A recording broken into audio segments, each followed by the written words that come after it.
Hello everyone! Maghahanap sana tayo ng parang yung beads, yung para siyang pearl beads. Ewan ko kung anong tawag doon. Pang-decorate sana sa fondant cake.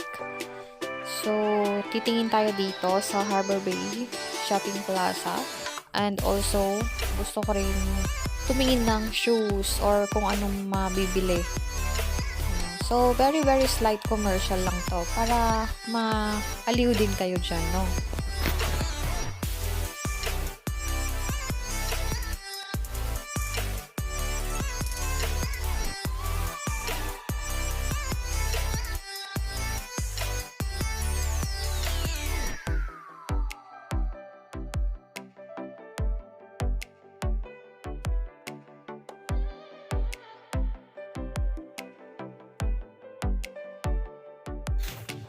From there, natatanaw ko na sarado yung shop. So, tingin na lang tayo dito sa sports center kung anong meron.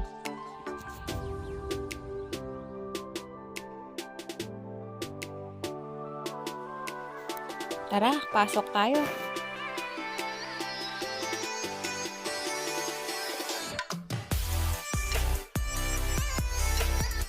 So, pagpasok ko guys, ito yung nakita ko.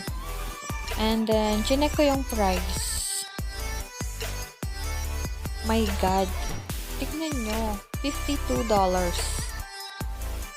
Anong klaseng panty ba to? Speedo. Puro naman pang lalaki. Wala naman akong ibibilihan yan. Uwi na nga lang tayo. So, ito na nga. Something I just learned today na gusto ko ring i-share sa inyo. This is a homemade fondant na 3 ingredients lang yung kailangan.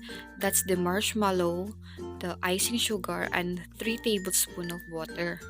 So, nilagay ko lang yung 3 tablespoons of water dito sa ating marshmallow. Then, make sure na na-coat ng water yung ating marshmallow. So, imimix ko lang tong mabuti. Then, after nyo siya ma-mix, i-microwave natin siya for maybe 3 minutes. So, i-try natin kung kaya ba ng 3 minutes. Gusto natin na very liquidy na yung ating marshmallow, that there's no lumps. Kasi, gagawa tayo ng fondant, ayaw natin yung mga balakid, yung mga lumps, ganyan. So, sinet ko siya ng 3 minutes. Pero, feeling ko okay na to. So, nag-stop ako dyan sa 1 minute and 21 seconds. I-fold ko lang to. Kung wala na siyang lumps, then proceed na tayo sa paggawa ng ating fondant. So, ayan guys, perfect na to. Ngayon, magsisift ako ng icing sugar. Meron akong 6 cups of icing sugar dito. So, magsisift ako ng 3 cups muna. Ayan. Then, putasin natin yung gitna, no? Lalagay ko yung marshmallow. Ito yung minelt natin kanina. In fairness, ang bango niya. Then, after nito, isisift ko ulit yung remaining 3 cups. Ayan. Make sure natin na na-sift natin mabuti para walang lumps, para mas smooth yung ating fondant. Then, I'm gonna start kneading it to form just like a dough.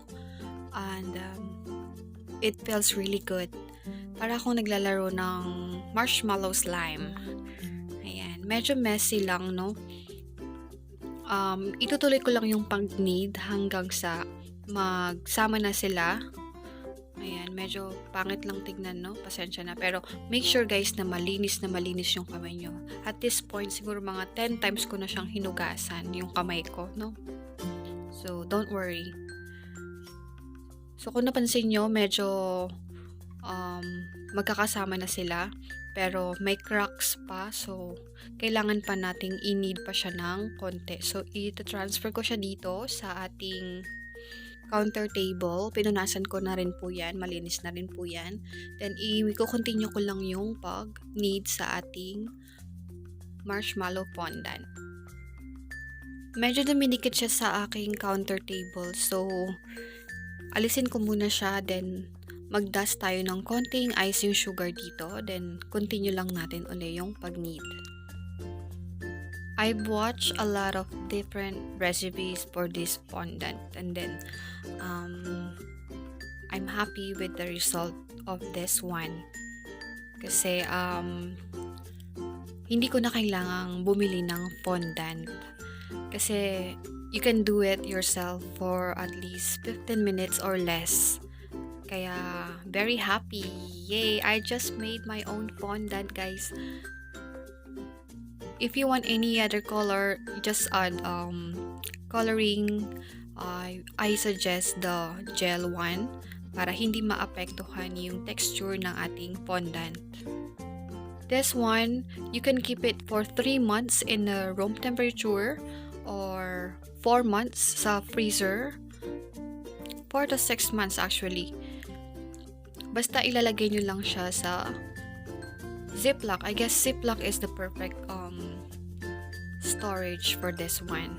Make sure nyo lang na walang air sa loob.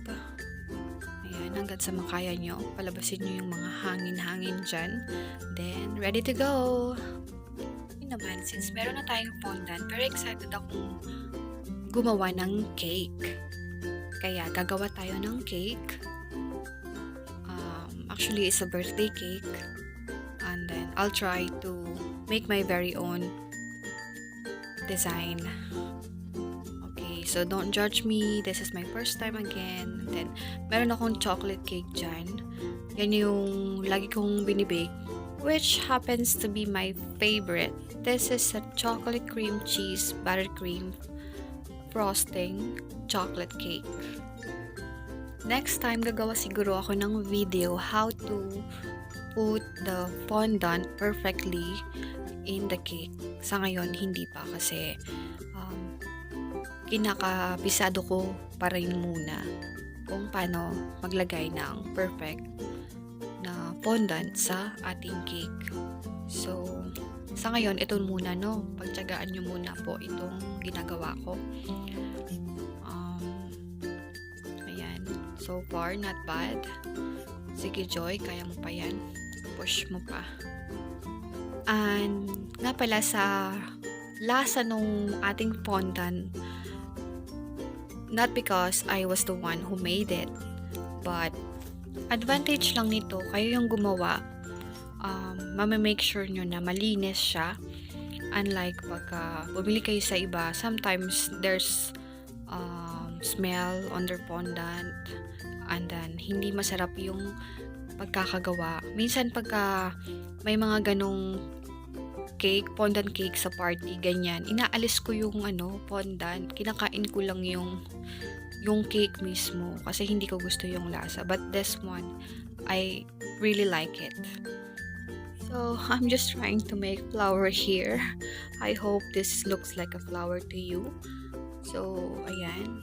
Gamitin ko lang yung konting natutunan ko sa aking teacher nung elementary, mga art na ganyan. I have a tools for this, pero I use toothpick kasi parang mas madali siya. Ayan. So, I have some petals there. Tinusok ko lang yung toothpick dyan para mag-hold lang sa kanila. And then, I'm just trying to create pointed shape on the petals. Ayan. So, please bear with me, guys. I use dusty rose color and blue. It's like a baby blue color kasi yan yung kulay ng decorate ng ating birthday celebrant. Like they have some balloons which has bluish, kind of baby bluish, and dusty rose, something like that. Yeah. At pwede nyo gawin to as much as you want para mas gumanda pa yung itsura ng inyong cake. And we just made something nice from scratch.